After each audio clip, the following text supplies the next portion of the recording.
Sound, On. lighting, On. kamera. Stand by. Halo.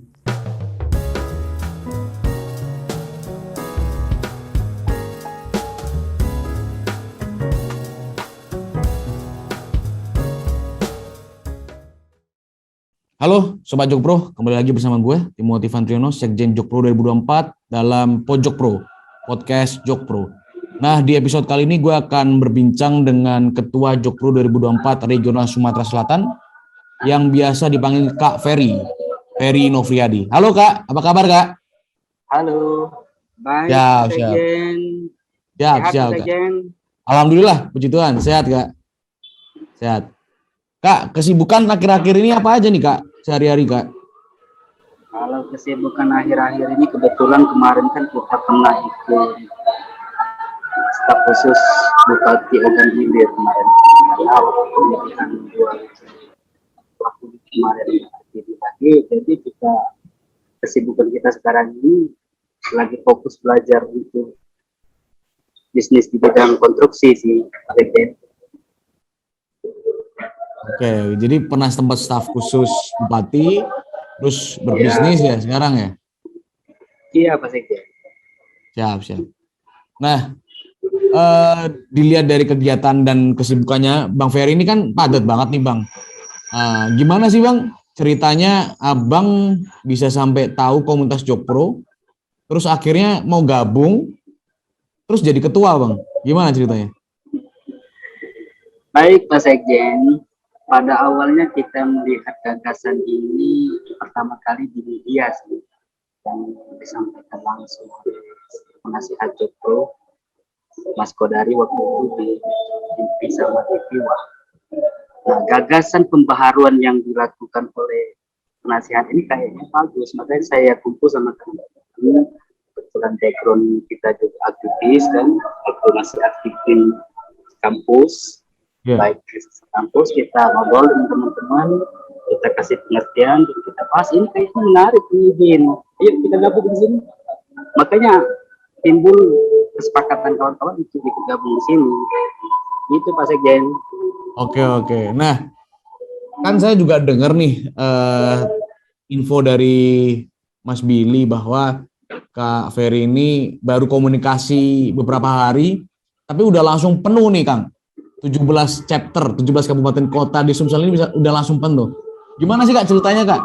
Kok bisa bangun jaringan sampai terbentuk semua chapter yang ada di Sumsel Kak? Gimana Kak ceritanya Kak? Baik Pak Sekjen, Pak Timothy, semua kebetulan kita yang ada di Sumatera Selatan ini terdiri dari 17 kabupaten kota. Karena memang background kita aktivis, baik di waktu masih jadi mahasiswa dulu ya. Kita waktu di mahasiswa dulu pernah ikut gabung di BEM fakultas yang pada akhirnya mengantarkan kita menjadi ketua dewan mahasiswa pada waktu itu. Yang beriringan dengan BEM ya. Nah, jaringan-jaringan ini kita bangun. Itu waktu di internal kampus.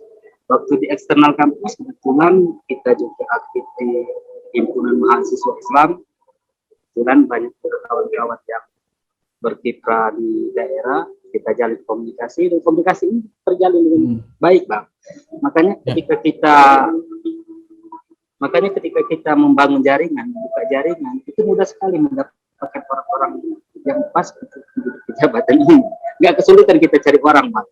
Karena waktu itu kalau nggak salah tidak sampai seminggu itu saya bentuk chapter kabupaten kota itu sudah rampung semua.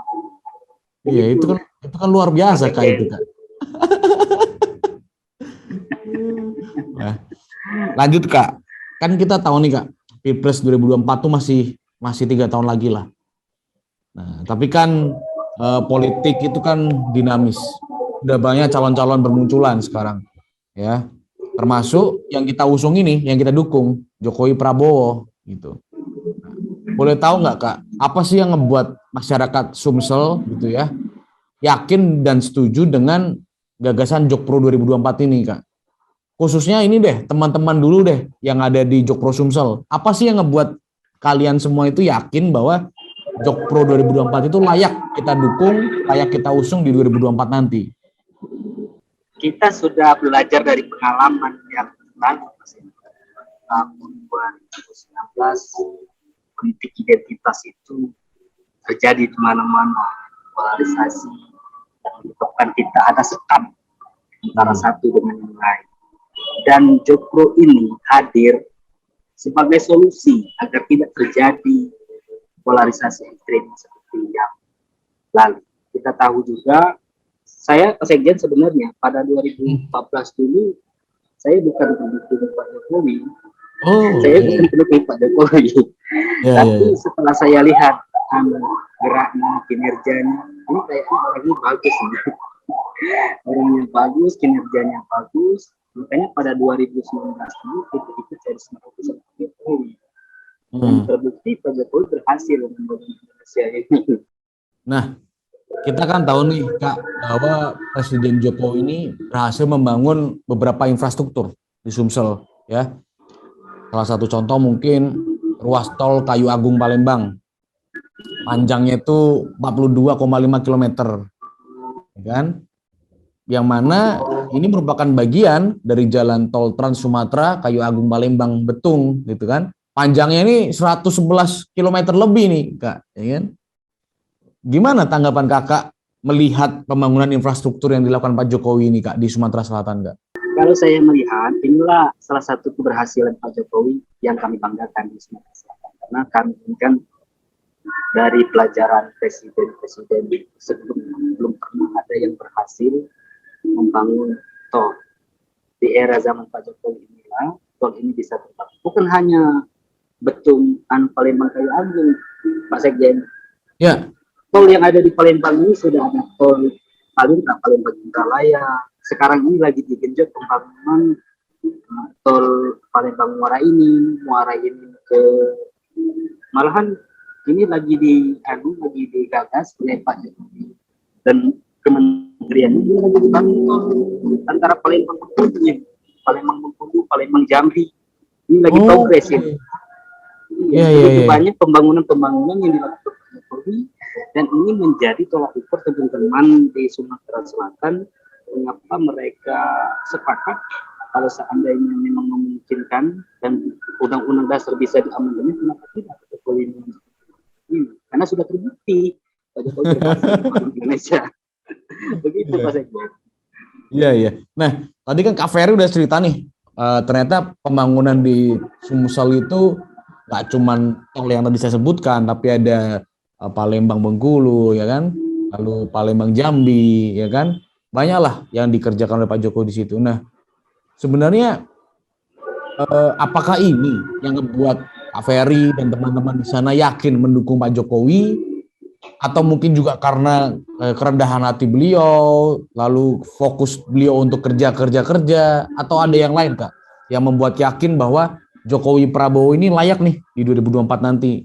Saya dan teman-teman sebenarnya punya mimpi. Kebetulan kan kami ini terlahir dari anak petani desa, anak kampung yang tidak punya apa-apa dan bukan siapa-siapa. Kehadiran Jokowi ini menjadi inspirasi bagi kami. Saya bilang ke teman-teman, kalau seandainya Pak Jokowi bisa 3 periode, kenapa kita dukung? Ini kekuatan mimpi kami, Mas. Karena seorang Jokowi yang bukan siapa-siapa, ya, yang bukan dari siapa-siapa saja bisa jadi presiden. Ini bisa jadi mimpi kita ke depan. Ini bisa menjadi harapan kita. Kalaupun bukan kita nanti yang melanjutkan estafet perjuangan, anak kita bisa. Loh, Jokowi aja, orang yang bukan dari siapa-siapa, bukan anak jenderal, bukan anak pangkat, itu bisa jadi presiden. Ini menjadi inspirasi buat kita. Kita di Sumatera Selatan ini, Pak Sekjen. Iya. Sekarang ini kan di luar masih banyak orang bilang Jokpro ini kan ide gagasan halu, Kak. Ya, apalagi sampai harus mengamandemen Undang-Undang Dasar 45 itu banyak orang bilang, ngapain sih kita ini dianggap mengkhianati reformasi, kita dianggap melanggar konstitusi gitu ya, Kak, ya. Bagaimana Kakak sendiri melihat statement-statement di luaran sana? Bagaimana kita bisa menjawab bahwa Jokpro ini ya memang ide gagasan yang nyata gitu dan tidak melanggar hukum? Bagaimana, Kak?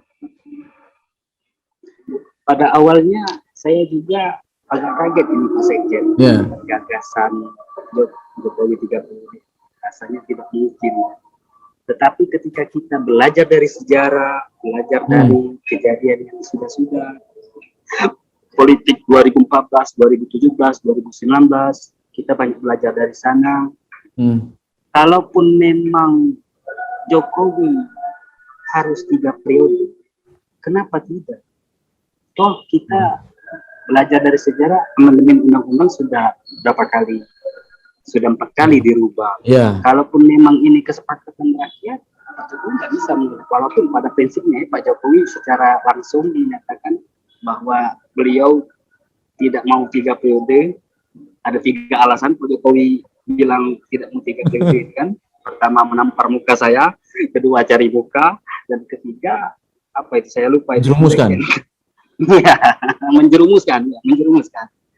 Tapi ini kan kehendak rakyat menganggap Pak Jokowi sudah berhasil membangun Indonesia, apalagi posisi di era pandemi sekarang ini. Begitu banyak terobosan-terobosan Pak Jokowi yang langsung menyentuh masyarakat. Dan Pak Jokowi ini diakui oleh dunia. Kenapa kita di Indonesia ini tidak mengakui kehebatan yang telah dia lakukan? Begitu. Iya. Nah, tadi menarik tuh yang Kak Ferry singgung tuh terkait ini kehendak rakyat gitu loh. Jadi kalaupun Pak Jokowi sekarang masih menolak, tapi kalau rakyat mau menghendaki bagaimana ya Kak ya? Gitu kan? Ya kan kita ada mekanismenya Pak Seke. Iya. Salah satunya yang undang dasar. Ketika rakyat bersatu bahu-membahu minta supaya anggota parlemen mengamandemen undang-undang jabatan presiden 30. Pak Jokowi saya yakin dia tidak akan menolak kalau ini sudah tidak laku. Iya. Nah, terus ada lagi yang bilang Kak, kita ini mengkhianati amanah reformasi Kak dengan mengusulkan Jokowi Prabowo ini Kak. Bagaimana tanggapan Kakak terkait statement itu Kak? Saya pikir yang paling penting itu yang harus kita jelaskan kepada publik itu tentang calon figur-figur yang sudah ada sekarang ini. Mereka itu harus berani dibedah, ditelanjangi isi kepala. Dia membawa apa? Dia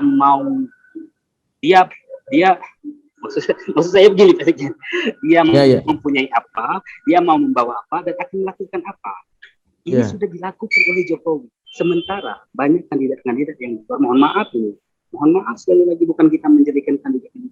Mereka hanya berpesona dengan mengandalkan spanduk. Itu tidak cukup, Presiden. Karena rakyat ini sudah kenyang dengan janji-janji manis. Rakyat butuh bukti. Dan Pak Jokowi hari ini sudah terbukti dia berhasil membangun Indonesia dan diakui oleh dunia. Begitu Presiden. Iya, menarik. Jadi ya selain memang beliau berhasil, masyarakat juga masih banyak menginginkan beliau gitu kan. Terakhir ada survei juga yang mengatakan bahwa Pak Jokowi itu masih diinginkan oleh pemilih-pemilih pemuda gitu loh. Jadi kalau saya melihat sih kawan-kawan di Sumsel itu, apalagi Kak Ferry sendiri isinya anak-anak muda ya Kak ya.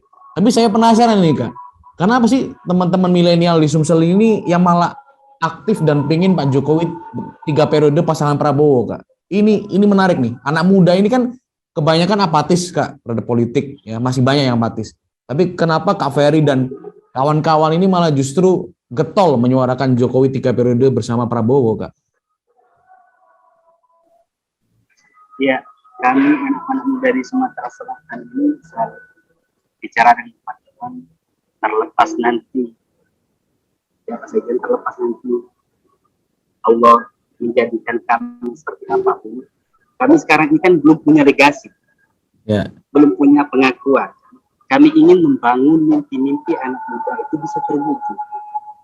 Dan kami ingin di usia kami yang masih produktif ini, saya selalu minta sama Allah di usia saya yang sampai sekarang ini, sampai akhir hidup saya minta ya Allah jadikan saya ini orang yang bisa bermanfaat. Karena di dalam Al-Quran dijelaskan khairun nas anfa'uhum linnas,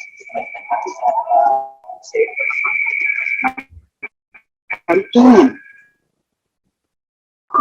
menjadi yang lain, bahwa kita punya mimpi, kita punya keinginan, kita ingin menjadi kita ingin menjadi contoh bagi generasi-generasi kita berikut. Itu saja. Siap. Nah, ada nggak sih Kak strategi atau langkah-langkah ke depan yang akan dilakukan oleh teman-teman Jokpro Sumsel ya supaya apa? Supaya lebih menggaungkan ide gagasan Jokpro ini kepada masyarakat luas, Kak. Ada nggak? Bisa dibagikan nggak strategi atau rencana-rencana ke depan? Ya, dalam waktu dekat ini Pak Sekjen mohon dukungan dari Seknas juga. Kami dalam waktu dekat ini akan melaksanakan diskusi publik, mengundang anggota DPR Provinsi Sumatera Selatan, mengundang anggota DPD yang berasal dari Dapil Sumsel, dan mengundang tokoh-tokoh bidang hukum tata negara sesuai dengan. Dan itu akan kita adakan diskusi publik itu dalam waktu yang sesingkat-singkatnya. Siap. Wah, menarik nih, menarik. Sangat dinantikan nanti diskusi publiknya. Pasti sangat seru sekali nih, Bang. Karena kemarin di Sumsel juga ada kepala desa yang 3 periode nih, Bang.